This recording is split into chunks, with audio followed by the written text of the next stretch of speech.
Bom dia a todos e todas, sejam muito bem-vindos e bem-vindas a mais uma aula de história. Mano, o que uma pessoa do sexto B, Lucas Mariano, tem um aluno aqui que está querendo entrar, mas do sexto ano, que essa pessoa...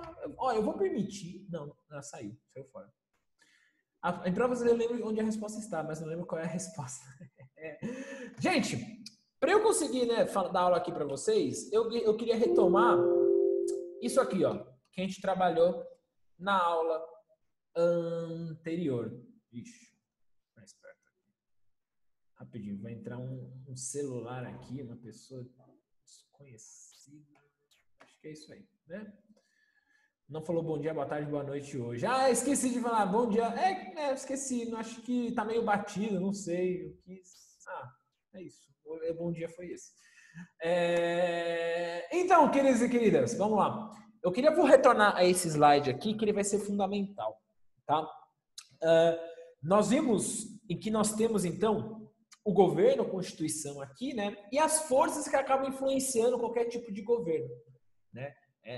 Fica muito, muito claro essas influências, principalmente nos dias atuais. Bem, quais são essas forças, né? Tá aí, a imprensa, a elite, o povo e os militares acabam influenciando o governo. Mas querendo ou não, você tem partidos que se dizem representantes de variados setores sociais. Aqui estão os dois principais partidos aqui que vão disputar as eleições. O PTB, que tem como principal força, polo, né, eleitoral, o povo, e a UDN, que se baseia muito de um discurso, numa lógica que vai privilegiar a elite, e grande parte da imprensa vai apoiar a UDN. E por que vai apoiar a UDN? Porque a gente viu, tem o Dutra, né? O Dutra é um grande exemplo. O grande destaque do governo Dutra é em relação à doutrina Truman. É a prova que o Brasil ele entra de cabeça na Guerra Fria, né? Adota a doutrina Truman, então fecha o Partido Comunista. Isso mostra uma clara influência da Guerra Fria aqui no contexto brasileiro, no governo Dutra. E aí você tem as eleições de 1950, em que o Getúlio Vargas se candidata pelo PTB e o Eduardo Brigadeiro pela UDN. O Eduardo Brigadeiro é derrotado, mas o Carlos Lacerda, que ele é dono de jornal, ele vence como deputado, eu acho, se não me engano, tá? Essas eleições. E ele faz uma enorme oposição a Getúlio, e isso eu deixei muito claro para vocês na aula anterior. Por isso que grande parte da imprensa também vai apoiar o Lacerda, né, logo a UDN, porque eles ficam incomodados com o Getúlio voltando ao poder, a imprensa. Por que a imprensa fica incomodada? Porque o Getúlio proclamou uma ditadura, né? O Getúlio foi um ditador aqui no Brasil. E aí agora eu tenho um ditador que foi eleito democraticamente, mas a imprensa ela fica ressabiada, óbvio, né? A imprensa ela sofreu censura durante a ditadura do Estado Novo, durante a ditadura getulista.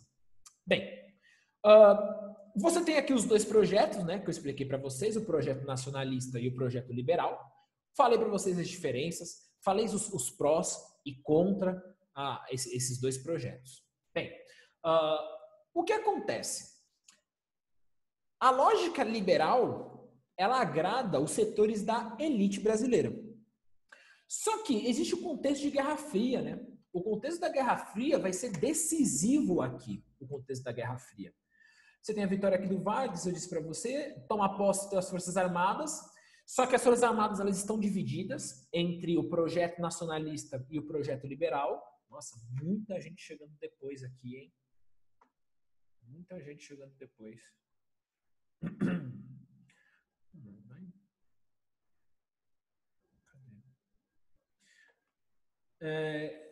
Tem aqui um Lucas do sexto B. Quem é você?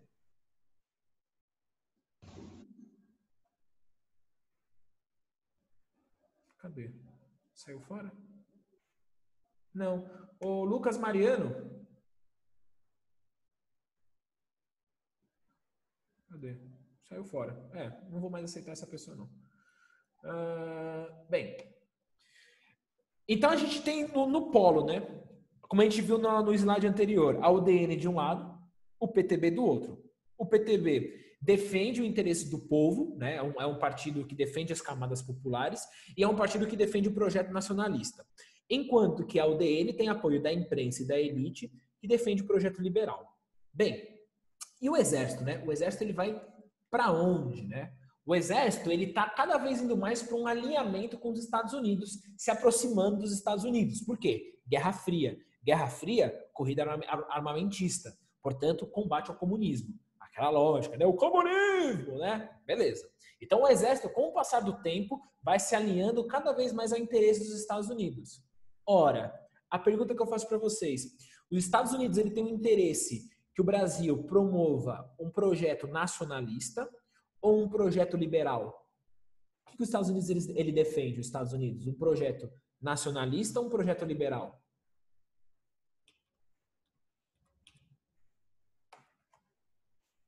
Opa, alguém respondeu. A Picareta respondeu, liberal. E é isso aí, é liberal. Consegue justificar o porquê? Ju, você consegue explicar o porquê? Tá, você acertou. Consegue justificar? Porque se for nacionalista, são as empresas daqui, então você exporta menos de lá, você importa menos o produto estrangeiro. Perfeito. Se eu incentivar a indústria nacional, logo eu fico menos dependente do estrangeiro.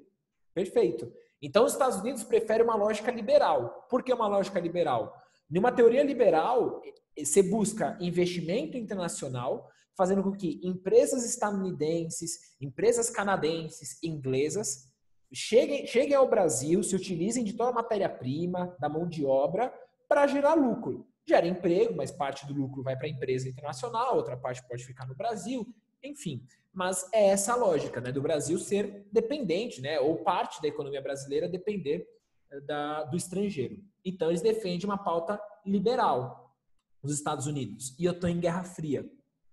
Portanto, os militares cada vez mais também vão defender essa pauta liberal. Até que, como eu falei para vocês, os Estados Unidos falam, cara, eu quero interferir no Brasil, eu sou contra. Os Estados Unidos não apoia o projeto, por exemplo, a Petrobras, que vai ter o monopólio do petróleo, a Eletrobras, várias empresas, várias estatais importantes que o Getúlio Vargas foi criando, e o Estado ia tomar conta de pontos estratégicos da economia. O que são os pontos estratégicos? Petróleo, minério, né, energia, né, distribuição de energia. Isso a gente não vai deixar na mão do estrangeiro. Então, o Getúlio Vargas ele era anti-internacional, ele era contra o capital estrangeiro? Não. O que ele era contra? Eu aceito dinheiro internacional, eu aceito empréstimo internacional, obviamente que o Vargas pedia esse empréstimo, só que é o seguinte, eu vou investir na empresa estatal, vou pegar esse dinheiro e vou investir aonde eu quiser. Não à toa que os Estados Unidos, eu falei para vocês, muda a sua forma de empréstimo. Em vez de Getúlio pegar o dinheiro dos Estados Unidos e aplicar em empresas estatais que vai gerar uma autonomia e uma maior independência dos Estados Unidos, os Estados Unidos fazem o seguinte, o dinheiro que eu te emprestar, você tem que fazer investimentos privados e não em estatais. Os Estados Unidos obriga o Getúlio Vargas a fazer isso. Logo, obviamente que esse tipo de ideia é para obrigar para o Brasil abrir o seu mercado para empresas estrangeiras, para empresas estadunidenses. Nisso, e agora? Quem Vargas vai se apoiar? Porque está sofrendo essa pressão internacional. A imprensa mete o pau nele toda hora. A elite mete o pau nele toda hora. E os Estados Unidos também faz oposição, logo, os militares também estão migrando, fazendo uma parte da ala militar, está fazendo oposição, também faz oposição ao governo do Getúlio. Quem que sobra, gente? Quem que sobra para o Vargas se apoiar? O Chapolin Colorado? Não, não é o Chapolin Colorado. Em quem ele vai se apoiar? Isso, aí, no povão. Tá lá. O Vargas se aproxima dos trabalhadores. E aí o problema. Qual que é o problema do Vargas se aproximar de trabalhadores, de operários, no meio de uma Guerra Fria? Qual que é o problema? Ai, meu Deus. Os operários, a gente viu lá no módulo 1 uma revolução feita por operários. Uma revolução lá, né, não muito importante. Que revolução foi essa? É isso aí, Pedro. Mas eu queria que alguém respondesse. Que revolução foi essa? Foi feita por operários, que a gente viu lá no módulo 1. Pedro, você acertou. Que revolução foi essa, turma? Feita por operários. Que a gente viu lá no módulo 1. Vocês não lembram? Ah, meu Deus, ninguém respondendo. Pode mandar no bate-papo. Não, crise de 29 não foi revolução. O nome é crise de 29. No módulo 1. Crise de 29 é módulo 2.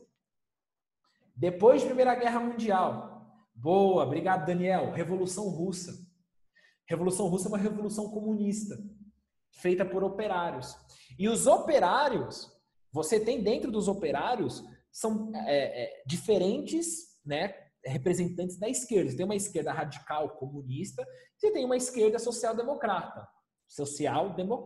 Então, tem uma pegada não revolucionária. Dentro da esquerda, isso é um problema que a gente tem hoje no Brasil. Se a esquerda é comunista, não. Quem fala isso é uma pessoa que não estudou. Tá? Dentro da esquerda, você tem fragmentações, como na direita. Né? Então, se eu falar que toda a esquerda é comunista, toda a direita é nazista. Então, perceba o equívoco.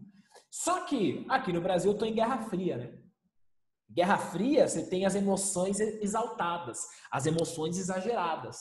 Quando o Vargas se aproxima dos trabalhadores, comunista. Comunista.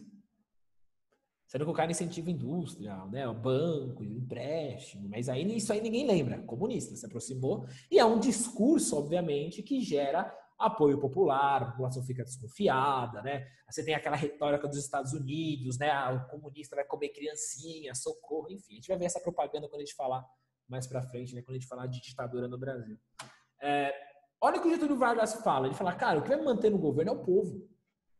Estou perdendo apoio de parte dos militares. Não tenho a imprensa. Não tenho a elite. E estou sofrendo pressão internacional. Mano, é povo. Vou para os braços do povo. E ele radicaliza. Olha o que ele faz. Coloca o João Goulart, ele vai aparecer alguns anos depois, como ministro no Ministério do Trabalho.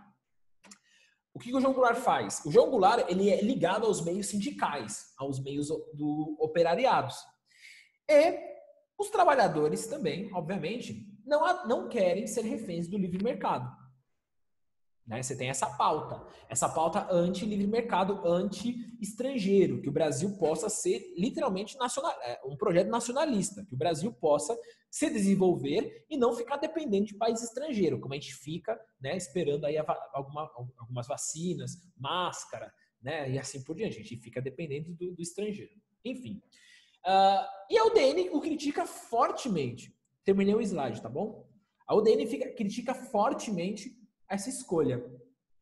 Vai, Paixão, vai, mas eu vou contar essa história mais pra frente, calma, tá? Então, assim, a UDN critica fortemente a escolha do Getúlio Vargas, tá? Por colocar um cara muito próximo aos setores, aos trabalhadores, e com certeza, então, esse Ministério do Trabalho ia sempre privilegiar os pedidos feitos pelos trabalhadores. E isso incomoda a UDN, porque a UDN ela representa os interesses da elite, dos donos das fábricas, tá bom? Tá lá, né? Olha o Getúlio Vargas aqui, né? 1º de maio, né? As festas do 1º de maio. Olha aí o Pacaembu, né? O estádio do Pacaembu, fundamental, né, para essa propagação. Getúlio Vargas, pai dos pobres, defende o Brasil dos estrangeiros, né? Greve dos trabalhadores, né? Você teve a greve dos 100 mil nos anos 50, conhecida como a greve dos 100 mil. E o Jango é João Goulart também, tá? Se você quiser anotar isso aí, quando você vê num texto João Goulart ou Jango, é a mesma coisa, tá bom? É o ministro do Trabalho aí. O Getúlio Vargas se aproxima dos trabalhadores. Com essa greve dos 100 mil, o João Goulart atende praticamente quase todas as reivindicações. E, sei lá, reivindicações, aumento de salário, garantia, colocar em exercício, né, a garantia das férias, está em lei, mas às vezes algumas fábricas não cumprem a lei, né? Então, uma maior fiscalização nas fábricas para garantir os direitos dos trabalhadores, né? E o clássico, né? A coisa que vai radicalizar, né?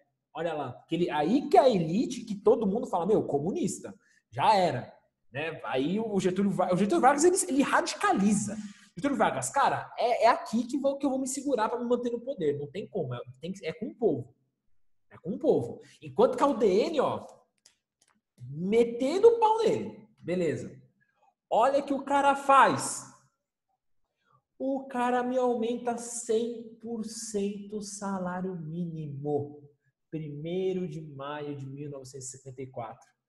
Tá aí a política nacionalista, cria a Petrobras em 53 e a Eletrobras em 54. No dia 1º de maio de 1954, dia do trabalho, Getúlio Vargas aumenta 100% o salário mínimo. O salário mínimo dobrou de um dia para a noite. Quer maior radicalização do que isso? O povo fala, mano, beleza, Vargas, estamos com você até o fim. E a oposição? Imprensa, militares e a elite. Cara, a gente precisa tirar o Vargas. Porque ele é uma ameaça, ele está dando voz a operários, a sindicatos que estão atrelados, são atrelados ao Partido Comunista, a movimentos de extrema esquerda. Era minoria. Mas aí não importa, né? Não importa se é minoria. Então é generalização, é criar caos. É criar um caos. Falar, meu, Brasil vai, influência comunismo aqui no Brasil, a gente vai... Ainda bem que só ficou nos anos 50, né? Ainda bem, que hoje a gente não tem isso, ainda bem, graças a Deus, né? Mas enfim, fui irônico, óbvio. Então a gente vê essa situação que Vargas escolhe. Para ele, na estratégia política dele, não dá para conciliar. Se a gente tem no início do governo Vargas, lá em 30, né, pós-revolução de 30, o Vargas conciliando, aqui ele não vai conciliar, aqui ele radicaliza, porque não tem como. Eu estou em Guerra Fria. A Guerra Fria é um ponto fundamental aqui para entender esse contexto. Vocês estão comigo ou está confuso? Não sei. Eu não vejo vocês, né? A gente não está ao vivo. Tá tudo bem? Se estiver tudo bem, manda joinha, por favor. Cadê? Manda aí, joinha. Se estiver tudo bem. Tudo bem. Beleza. Ok. Maravilha. Obrigado. Seguindo. Então, vamos dar de slide, né? Tá lá, ó, Lacerda, falando, né? Aos 4 ventos. Olha lá, turma. O nacionalismo de Getúlio, nos tempos da Guerra Fria, e sua proximidade com setores populares que tinham afinidades com o socialismo, faz com que militares e a UDN precisassem de algum evento para tirá-lo do poder. Eles precisavam de alguma coisa, acontecer algo, para tirar o Vargas do poder. Eles queriam tirar o Vargas do poder, e o Vargas sabia disso. Por isso que ele foi para os braços do povo. O único elo que sustenta o Vargas é o povo. Aí a UDN, né, utilizando de todos os meios de comunicação, propaganda, para demonizar o Vargas. E o Vargas fazendo as medidas pró-povo, defendendo o trabalhador, para manter a sua base, manter o seu apoio. O que a UDN e os militares queriam? Executar um golpe. Tirar um cara democraticamente eleito. Isso não apaga o histórico ditatorial do Vargas. Em nenhum momento se nega isso aqui nessa aula. Mas a questão é que o cara foi eleito, eleições democráticas, sem fraude, sem nada, e por políticas que a UDN e os militares não gostam e por influência internacional, queriam derrubar o Vargas. Sem nenhum motivo claro, o nome disso é golpe. O nome disso é golpe. Você tirar alguém que foi legitimamente eleito é golpe. Sem nenhum tipo de motivo ou algum crime ou algo do tipo, é golpe. Ora, só que, né, o Brasil, meus senhores e minhas senhoras, é emoção, né? Cai no colo. Cai do colo da UDN esse motivo para tirar o Getúlio. O que acontece? O famoso atentado na Rua dos Toneleiros, em agosto de 1954. O que acontece? Estão vendo esse homem aí? Estão vendo, né? Maravilha. Deixa eu voltar. É o cara aqui da capa do nosso... Da aula, né? Que começou na semana passada. Esse homem aqui, ele é o chefe da guarda pessoal do Getúlio Vargas. E o que esse chefe da guarda pessoal do Getúlio Vargas fez? Ele simplesmente tentou assassinar Carlos Lacerda. Ele tenta assassinar Carlos Lacerda. E um tiroteio na Rua dos Toneleiros, no Rio de Janeiro. Pá, pá, começa a ter tiroteio. Só que Carlos Lacerda não estava sozinho. Quem estava junto com Lacerda? O major da aeronáutica. Então, um representante, um major da aeronáutica, então um importante representante das Forças Armadas Brasileiras. O que acontece no major no meio desse tiroteio? Ele é morto. Ele é assassinado pelo chefe da guarda pessoal do Getúlio Vargas. Senhoras e senhores. Isso aí, ele tenta assassinar o Lacerda. Senhoras e senhores, é o motivo que a oposição a Getúlio precisava. É o motivo que eles precisavam. Não foi. Depois, eu assino. Tá? Você tem um assassinato, então, da tentativa do assassinato do maior opositor do Lacerda. Desculpa, perdão. O assassinato do Lacerda, que é o cara que faz oposição ao Getúlio, e a tentativa, ele não é morto, e um cara da aeronáutica. O que o povo interpreta? Getúlio mandou matar o Lacerda. E nessa de mandar o Lacerda, de tentar matar o Lacerda, matou um representante das Forças Armadas. A base do Getúlio sendo enfraquecida. Era o que a oposição precisava. Precisava de um evento para culpabilizar o Getúlio para tirá-lo do poder. E é isso que vão fazer. Ali você tem, então, o chefe da guarda. E o chefe da guarda fala, o Getúlio não mandou. Eu quis fazer. Porque eu já estava de saco cheio das mentiras que o Lacerda colocava na imprensa, nessas mentiras, nessas calúnias, e eu quis resolver o problema. O Getúlio não tem nada a ver com isso. Quem vai acreditar? Quem vai acreditar num negócio desse? E aí vem o histórico. Ele foi um ditador, manipulador, ele fez aquela carta lá mentindo, falando que o Brasil ia instaurar um golpe comunista, né? E aí proclamou a ditadura. Vai acreditar? Bem, fotos. Aqui o Lacerda saindo do hospital, né, carregado. Imagina, né? E aí ele contando, olha, toda a imprensa contando para ele o que aconteceu. Getúlio me assassinou. Getúlio ele não gosta de oposição. Getúlio não gosta de democracia. Ele é um ditador. Assassinou um major da aeronáutica, das Forças Armadas e não sei, enfim. E aí Getúlio Vargas recebe um ultimato. Professor, estava escrito... não, é assassinar, desculpa. Assassinar. Estava escrito assinar ali, né? Agora que eu vi. Não, assassinar, gente, tá? É assassinar. E aí o Vargas, ele lança o seguinte, ele percebe, ele perde, né, a população. Foi mal, Júlia. Eu não prestei atenção aqui no bate-papo, achei que era outra coisa, perdão. Getúlio Vargas tenta, de todas as formas, permanecer, mas a população se afasta, porque o pessoal fala, Getúlio Vargas mandou matar o Lacerda, era o chefe da guarda. Mas o chefe da guarda não falou nada, falou que não aconteceu. Não, ele fez. Getúlio, então, toma uma medida drástica. Uma medida que vai ficar marcada na história. E aí, com uma estratégia política sem igual. Eu não sei se ele esperava essas consequências, mas... Getúlio fala o seguinte, ele lança a frase: só morto sairei do catete. Vargas se dá um tiro no peito, comete suicídio. No dia 23 de agosto, o governo perde apoio de grande parte das Forças Armadas. Obviamente, as Forças Armadas deixaram de apoiar o governo. E quando você tem um governo que não tem apoio mais das Forças Armadas, já era, né? Um governo que não tem mais futuro, não tem mais como prosseguir. Sem provas, o movimento da UDN, junto com os militares, de tirar Getúlio Vargas, é ilegal. Tem provas? Professor, mas é óbvio que a pessoa... Eu sei. Só que você tem provas. Eu vou dar um exemplo.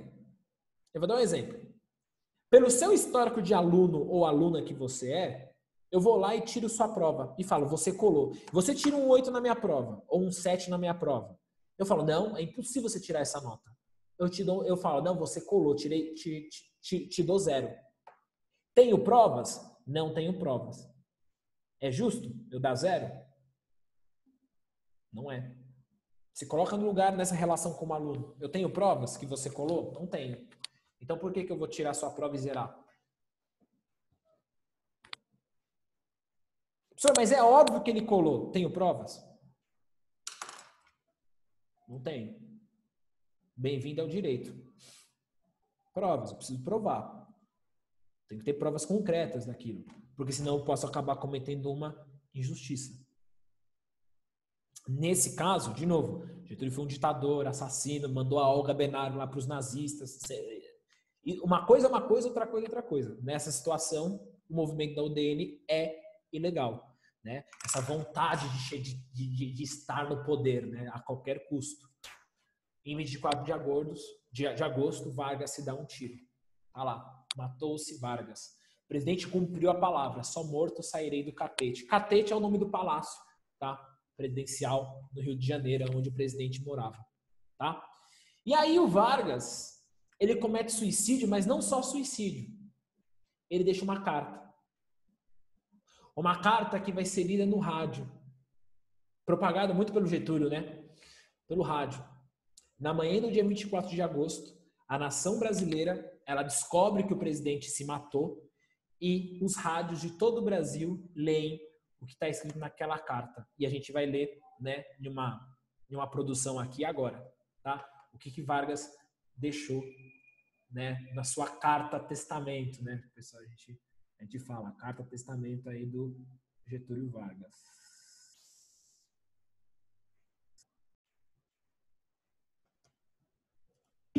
Aumenta o som que é emocionante.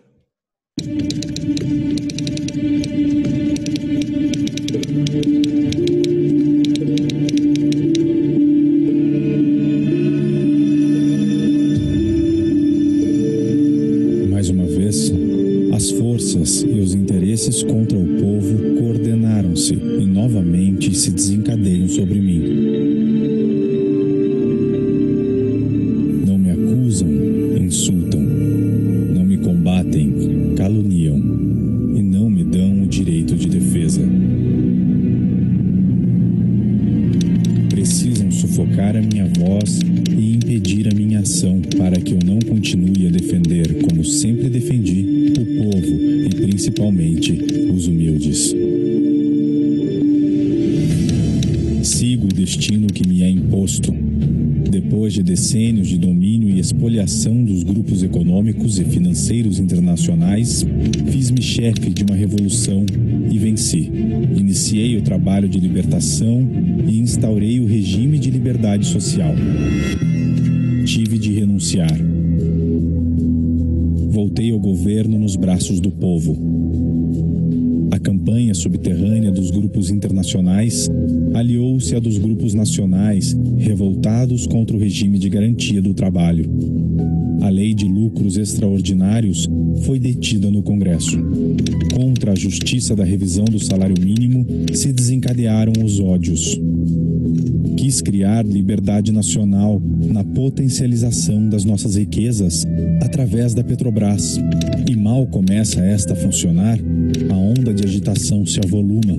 A Eletrobras foi obstaculada até o desespero. Não querem que o trabalhador seja livre. Não querem que o povo seja independente.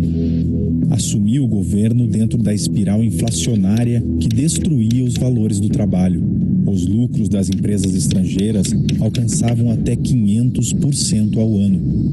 Nas declarações de valores do que importávamos, existiam fraudes constatadas de mais de 100 milhões de dólares por ano. Veio a crise do café, valorizou-se o nosso principal produto. Tentamos defender seu preço e a resposta foi uma violenta pressão sobre a nossa economia. A ponto de sermos obrigados a ceder. Tenho lutado mês a mês, dia a dia, hora a hora, resistindo a uma pressão constante, incessante, tudo suportando em silêncio, tudo esquecendo, renunciando a mim mesmo para defender o povo que agora se queda desamparado. Nada mais vos posso dar a não ser meu sangue. Se as aves de rapina querem o sangue de alguém, querem continuar sugando o povo brasileiro, eu ofereço em holocausto a minha vida. Escolho este meio de estar sempre convosco. Quando vos humilharem, sentireis minha alma sofrendo ao vosso lado. Quando a fome bater à vossa porta, sentireis em vosso peito a energia para a luta por vós e vossos filhos. Quando vos vilipendiarem, sentireis no pensamento a força para a reação. Meu sacrifício vos manterá unidos, e meu nome será a vossa bandeira de luta. Cada gota de meu sangue será uma chama imortal na vossa consciência e manterá a vibração sagrada para a resistência. Ao ódio respondo com perdão. E aos que pensam que me derrotaram, respondo com a minha vitória. Era escravo do povo e hoje me liberto para a vida eterna. Mas esse povo de quem fui escravo não mais será escravo de ninguém. Meu sacrifício ficará para sempre em sua alma e meu sangue será o preço do seu resgate. Lutei contra a espoliação do Brasil. Lutei contra a espoliação do povo. Tenho lutado de peito aberto. O ódio, as infâmias, a calúnia não abateram meu ânimo. Eu vos dei a minha vida. Agora vos ofereço a minha morte. Nada receio. Serenamente, dou o primeiro passo no caminho da eternidade e saio da vida para entrar na história.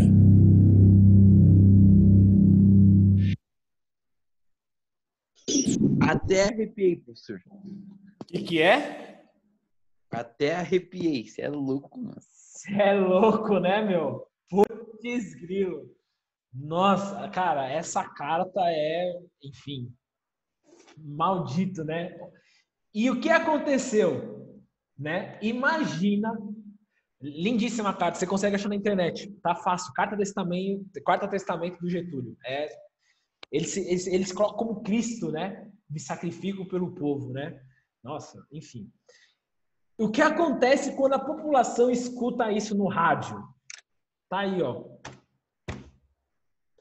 Jornais que faziam oposição a Getúlio foram, né, os caminhões de jornais foram queimados, banca de jornais queimadas. O Lacerda teve que fugir, velho. O Lacerda teve que fugir da cidade do Rio de Janeiro. O pessoal queria matar o Lacerda, velho. Olha a estratégia do Getúlio. Eu não sei se esse maldito ele pensou nisso. Não sei. Não dá pra saber. O cara morreu. Mas deu certo. Deu certo. Lacerda fugiu. A população foi pra rua, cara. A população foi pra rua, pé da vida, querendo matar todo mundo que falava mal do Getúlio. Após essa carta. A galera foi pra rua, mas sem pensar. Tá aí, né? A hora aqui do Rio de Janeiro. Gente, Globo aqui, atenção, calma as emoções, tá? Aqui não é a TV Globo, nada disso, tá? Isso aqui é 1950, a TV Globo é mais pra frente, tá bom? Ah, globalista!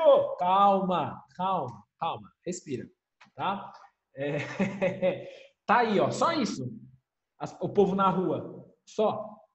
Pouquinho, né? Tá aí não só a torcida do Flamengo, tá? A torcida do Flamengo, Botafogo, Vasco, a torcida do Brasil inteiro na rua. Em várias capitais, tá? Aqui você tem, né, onde o Getúlio, o pijama dele, né, a arma, onde a bala entrou. E aí você tem fotos da galera, né, se jogando no caixão. Enfim, galera, foi assim, a UDN achando que ia... Mano, beleza, Getúlio vai sair fora, já era, mano, a gente vai governar. O Lacerda já tava assim, ó. A UDN babando, assim, a gente vai ser presidente da República, vamos tomar, né, a UDN, representante Eduardo Brigadeiro, representantes da elite, falou, mano, vamos voltar a ser presidente. Vai nada. Tá aí, né? População na rua chorando. E por que Vargas evitou o golpe com a sua morte? Vargas evitou o golpe da sua morte porque a população se revoltou contra Lacerda, né? A carta testamento faz com que a população relembre, né, todos os feitos do Getúlio pelo povo. Salário mínimo, direito do voto para as mulheres, enfim, evitar, né, a nossa dependência, né, evitar que o Brasil ficasse dependente do mercado estrangeiro, dos Estados Unidos aqui da época. Enfim, a UDN achando que ia tomar o poder, não tomou. A gente fala que Getúlio Vargas, nós historiadores, a gente fala que o Getúlio Vargas adiou o golpe militar por 10 anos. Vargas cometeu suicídio em 54. Em 64, os militares darão um golpe e será proclamada a ditadura no Brasil. Mas isso é tema para as próximas semanas. Beleza? Não, Júlia, tentaram não, porque o presidente morreu, deixou uma carta, não tem como. O rádio, você tinha vários programas, você não tinha só rádio contra Getúlio, você tinha rádios que eram a favor. A população ouviu isso e todo mundo quis colocar, né, na mídia o que o Vargas falou, né? Aí não teve como. Beleza, gente? É isso. Te cuidem. Próxima aula a gente inicia os presidentes do Brasil. Segurem, vai ter mais emoção. Falou, professor.